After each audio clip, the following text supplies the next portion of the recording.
Welcome to IGH Going Rogue. Today's Wednesday, February 5th. And holy shit, everybody woke up or went to sleep late last night finding out about the biggest fraud in history. Man, I wish I knew USAID was giving out money to media companies. I would have fucking hit them up a long fucking time ago. Jeez. Anyways, as you guys know, we're going rogue, truth bombs, F-bombs, so let's fucking go. And what better than to go rogue with the rogue agent himself, Ron Aledo. Hey, Ron, welcome to Going Rogue, man. I appreciate you coming on the show. Former Intel analyst, DIA, CIA, Army, DHS, you name it. He's done it all. And I'm going to shut up and just let you give us a dissertation, as you normally do. Educate us on this fucking bullshit, this fraud with USAID, because everybody knows what it is. Well, not everybody, but we know it's a front. Let's go. Yes, thank you for having me. This is what happened. USAID, USAID, how you pronounce it, basically it has two missions. It has two mission statements, let's call it that way. The first mission, it has the public mission is to support humanitarian and economic development in let's call it third world countries or countries in development, etc. I mean, they are all around Asia, all around many countries in Africa, all around Latin America, and they were supposedly done to promote the economies and the development in these countries. In order to prevent communist revolutions back in the 50s and 60s, 70s, like you don't need to engage into a communist revolution, into a Marxist movement. We're going to help you. The United States is going to help you. So it's a soft power, let's call it that way, and to help in that sense. The thing is that it was a known secret. I mean, everybody knew, the press knew, the reporters knew. Everybody, the investigators knew that the USAID basically was also a CIA front. Everybody knew that was an auxiliary to the CIA. It has a second mission that was just engaging on the programs that were directed by the CIA. And basically, what is happening during the last days is that with the Trump administration closing, or I mean, not really closing, but de facto closing the operations, at least the main operations of USAID, it had been made public a lot of the missions and a lot of the issues that these agencies have done for the last decades. I mean, everybody now can see what they have been doing for the last 10, 20, 30 years. And you can see, obviously, that the secret, that the known secret that was on the streets, the rumor that it was a front of the CIA is accurate, and that includes missions such as mostly organizing opposition parties and opposition movements to topple governments that the United States did not like. And that was okay perhaps during the Cold War, when we were fighting the Soviet Union, the communists, all these left-wing and communist countries like Chile and Allende. Allende and Chile, I'm sorry, and many other countries where the communists have a very strong influence. But ever since the Cold War stopped and ended and we won, USAID continued with this mission, basically with any country and all kind of countries that the U.S. administration did not like. Especially we can see administration that Obama did not like, and governments that Biden did not like. They were heavily engaged in promoting the color revolutions, soft coup, what we call soft coup. What is that? What does that mean? What does a soft coup mean? Soft coup, contrary to the military classic coup, where the army one day says, "Stop, we're not going to obey you, Mr. President. You are out of power. We're taking over." Yep. That's a classic coup. Yep. They use force to eliminate the presidential power and the Congress power, and the military take over. Period. Yep. With the weapons.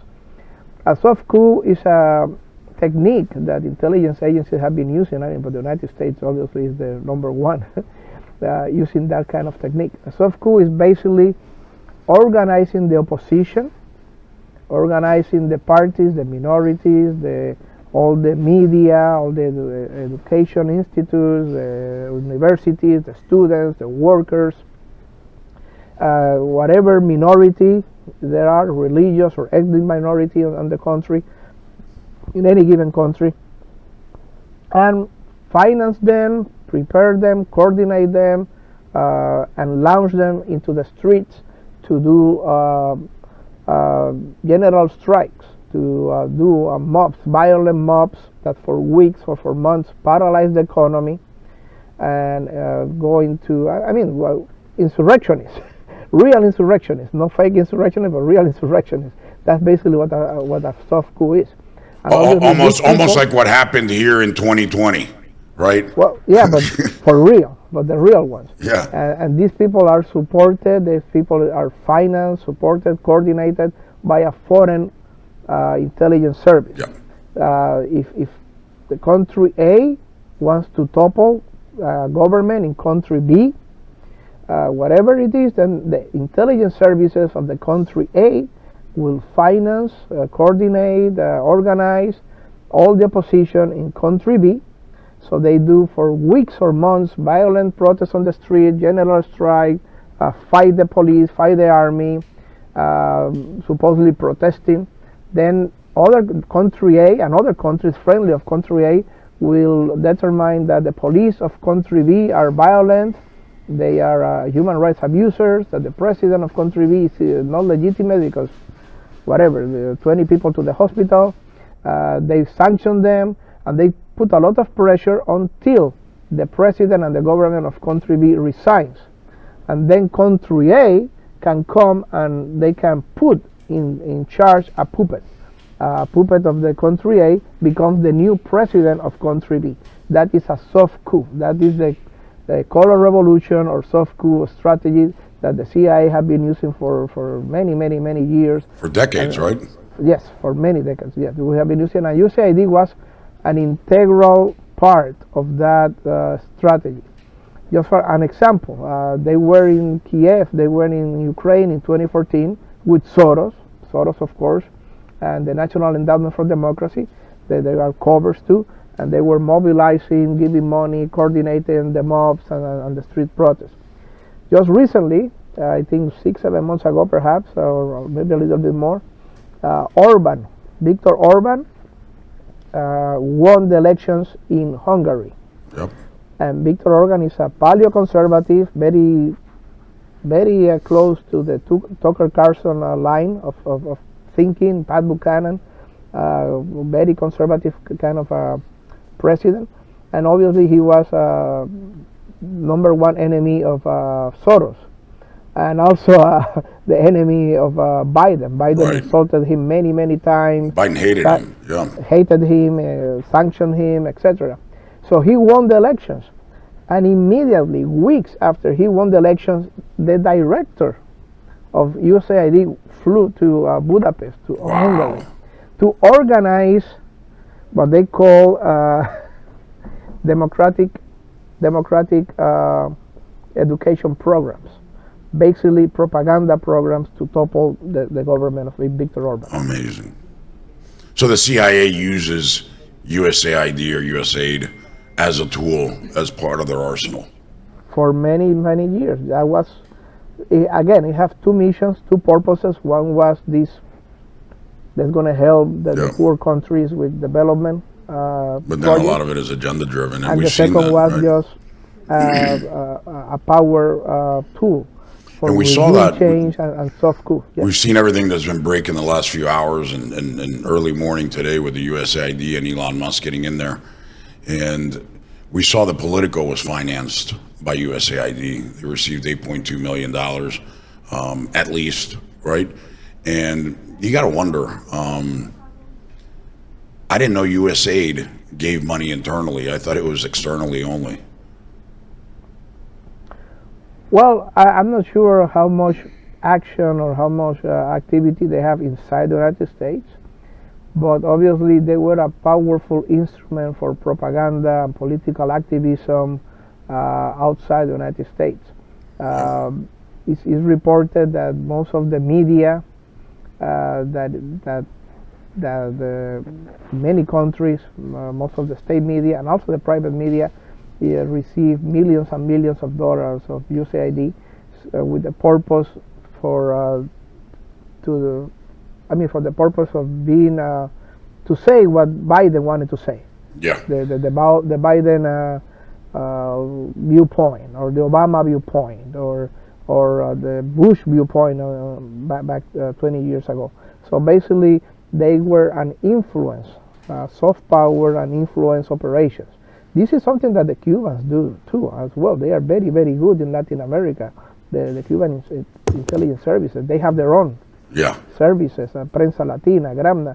But the United States not only have Radio Marti and TV, the Voice of America, that are official, right. that are official government entities, but they use USAID to pay, manipulate, and coordinate foreign press, right, from other countries. So they say what we want they to say. So they pay millions and millions of dollars and dozens of millions of dollars to foreign media. Yes, that was part of the mission.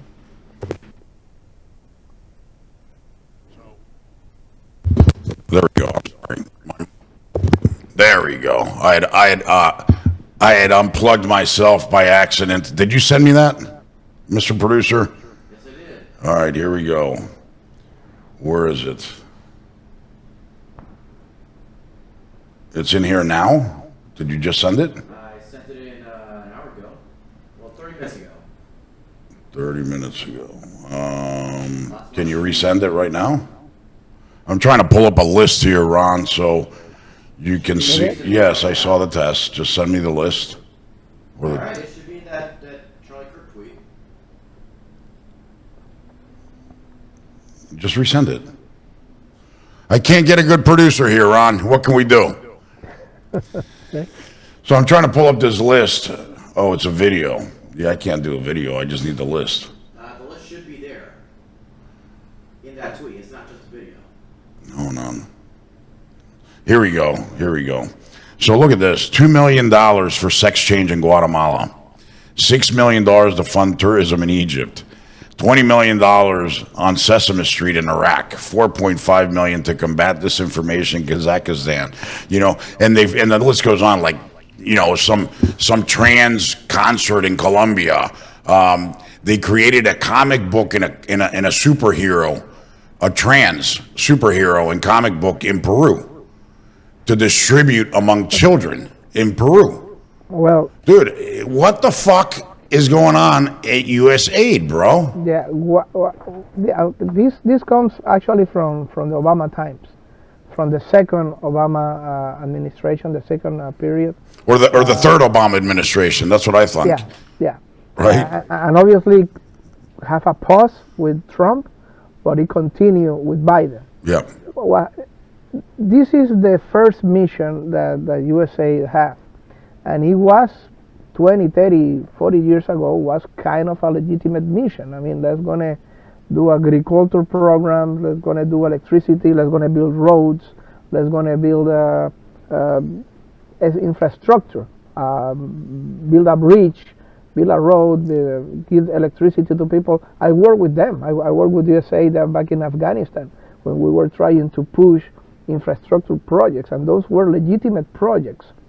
What happened is that once the woke ideology came into the administrations, and I'm talking Obama Part 2 and Obama Part 3, that was Biden, and this woke ideology came, they embraced the mission not only of promoting a legitimate infrastructure and economical projects, but they also wanted to push woke ideology.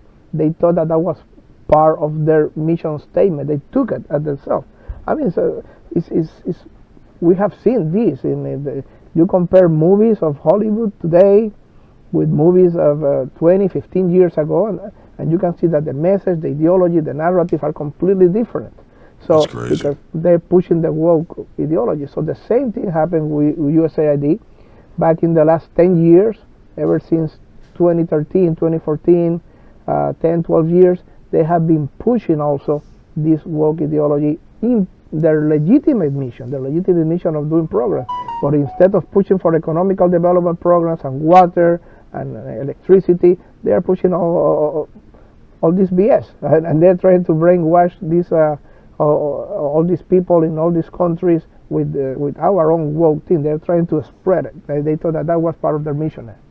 That's amazing, man. It's incredible. And you saw the news break because it said, Politico fails to make payroll. And then all of a sudden, this thing pops because Elon Musk and his team, got into there and got into the records, and you saw how they tried to block them, and Rubio had to fire these people, and they shut it down, and now there's all kinds of things that are coming out everywhere. I saw something a minute ago. It's amazing, Ron. It's amazing. How much more stuff are we going to find out about? I think every day, every minute that things get exposed. I think this whole thing about people that were tagged as conspiracists, right? Oh, he's running in conspiracy theories, or she runs in conspiracy theories. All that's being proven to be true now. Well, a lot of it is open now. And again, we will not be able to see it everything because right now we can see only what is in the open sources. Yeah. Well, what we call remember, many agencies, government agencies, they have a green computer that is the open source, the unclassified system. Then they have a red computer that is the secret system, what we call SIPRNet, that is an intranet of secret information. And then we have the yellow computers that are the top secret, what we call JWICs. Back many times, Yep. all my career in Washington, D.C., I have the 3 computers in my desk, and I can change from one to another, classified, secret, or top secret. And right now, what Elon Musk is looking at is only at the green one. It's only at the unclassified. Unclassified, right. The unclassified things, and this is where he can push those things.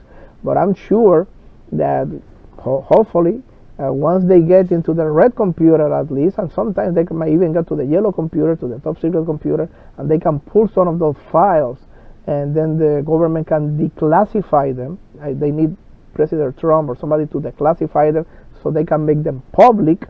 Then is when we are really going to see the real truth of what USAID. And that's going to take a little bit of time, though. That's going to take time. And I'm pretty sure the left is going to. I hope they do it. And the left is going to fight that in court without a doubt. I can't imagine them They rolling cannot over. fight it. They cannot fight it because it's the president's authority to declassify whatever That's he true. wants. That's true. He's got absolute power to do He can declassify that. whatever he wants. Yep. It's going to take time to look into those computers. I don't know if the people of Elon Musk have that clearance right now, but they will have to find people who have clearance to access them, and then to separate and to do an investigation. We need to get Ron Aledo in there immediately. Paging Elon Musk. Paging Elon Musk. I volunteer. That's right, brother. We got to get you in there. We got to get. By the way, I heard some rumors about you possibly joining the administration. I don't know how true that is, but we're still in negotiations. Let's put it like that. What's that? We're still in negotiations. There we go. There you go. Well, let us know when that happens, or I guess we'll read about it. We'll read about it in one of the president's tweets or something. Hey, Ron, I know you got to go, man, and it's been short. We usually like to have you for a good hour because you're an encyclopedia. When can you come back? I can come back next week. Let's go and schedule something for next Let's week. do that. I'm pretty sure there's going to be a lot more to talk about. Thank you again, brother. Appreciate the explanation of what USAID. It's a CIA outfit. In other words, guys, you heard it directly from the source. It is disgraceful. I think it's important the fact that Elon Musk is now pushing for the open, so the whole American people can see what USAID really have been doing for the last decade. It's very important for 2 reasons. It's not only that the Trump administration and Elon Musk are fighting waste and are fighting the waste of money, the spending all this money in these nonsensical BS projects comics in Peru and a trans show in Colombia or whatever. It's not only that. Yeah, of course, that's important. We are fighting waste and abuse and all these millions of dollars that are going into nothing. But it's also very important because it shows for real that the Trump administration is moving to a paleo-conservative stance in foreign affairs, in which Trump do not want to use these tactics that have been used so much for the Biden administration and for the Obama administration in the last 15 years. He do not want to use, it's a toy that he could well use to do a foreign revolution somewhere and change of government over there and whatever. But he's proving to the American people, I don't want to use it. I don't think it's fair play to do those sneaky democratic education programs that are basically propaganda and BS. I'm going forward. I'm going to negotiate with those governments in the open what I want to negotiate, because I'm a negotiator. I'm not going to do sneaky stuff like that, like using this pervert tool to advance my policy. So I think it's important in that sense too. Not only because of the waste is over, but also because this dirty weapon or dirty tool is also not going to be used by President Trump. Yeah, 100%. I agree with you, man. I agree with you. It's fascinating. It's eye opening. It's really what it is. Ron, thank you again, brother. I appreciate you. Thank We'll see you and next I love week. your studio over there. Oh man, you got to come. We got to go shooting. By the way, Yeah, we've of been course, talking of about course. shooting. I got like 47 weapons, and Wow. and we love shooting them by I don't know 20,000 rounds or something, and I love shooting at least 1,000 rounds when I go out. It's Beautiful studio, man. Beautiful it's- studio. Congratulations. well, it's the only Very flag. patriotic. I got to tell you, the only flag I'm missing is the Vatican. I'm missing the Vatican flag. I used to have that in my DC studio. I had the U.S. and the Vatican flag, but since I came to the home of the free, land of the brave, or inverse, right? I had to put the Florida flag up there, and here we are. But I'm gonna have to fix the studio and make sure I get the Vatican flag in there as well. Nice. Beautiful. Yep, absolutely. Ron, appreciate it. Take care, buddy. Thank you. We'll see you. Absolutely. Bye-bye. All right, guys, it was a short show. I hope you, the importance of bringing Ron in and just having a really short period of time was because of all this USAID stuff that's been breaking. People are like, what does that mean? Doesn't it belong to State Department? And yes, but it's really a CIA outfit. That's really what it is. I mean, he just gave us some clear examples of how the agency uses USAID to do soft coups and influence, and you're seeing the long laundry list of money that USAID is pushing into countries to drive their woke agenda, their transgender agenda, their identity politics. I mean, it is disgusting. It's sickening. We saw this morning when it broke, right? It was like, hey, Politico didn't make payroll. What's going on over there? Holy shit. That's because they cut off the freaking wire from USAID to Politico. And I wonder how many other people are going to be in the same jam. And hey, if I would have known USAID was giving $8 million a tranche, I would have hit them up a long time ago. Unfortunately, I didn't know about that racket. When you try and do things right, I guess you get the short end of the stick sometimes. But, it is what it is, guys. It is what it is. The truth always comes out. That's why I've always said the truth always comes out sooner or later. And at some point, everybody always gets their opportunity to talk the truth. So if you guys like what we're doing over here, make sure you share these clips, tell your friends, send them to Rumble, tell them to subscribe. We're trying to build that Rumble base. We're doing great on the podcast platforms. We're on Spotify, we're on Apple, we're on Amazon Music, on Audible, we're on Screecher. I don't know, everybody. We're iHeartMedia. Download the app, we're there. I mean, we are absolutely everywhere. You can be in a cave, and if you have internet access, you can get our show and our content. You don't want to miss it. We're going to start hitting, the deep state again, like we were doing before we took the pause, over vacation, over Thanksgiving and Christmas, and the inaugural, by the way. So, we're freshly back, and we're going to go after this deep state. We're going to be talking about it. We're going to be bringing in experts like Ron and others, people, former Pentagon officials and generals and colonels. We're going to be talking about things like the Office of Net Assessment. You should Google that and find out why that office is important. Chuck Grassley talked about it during the Russian hoax investigations, how Peter Strzok was coordinating with the Office of Net Assessment. So we're going to break that story when it's ready, but start doing a little research, start finding out this whole deep state shit is coming to an end very, very soon. Thank you, and we'll see you tomorrow. Take care, guys.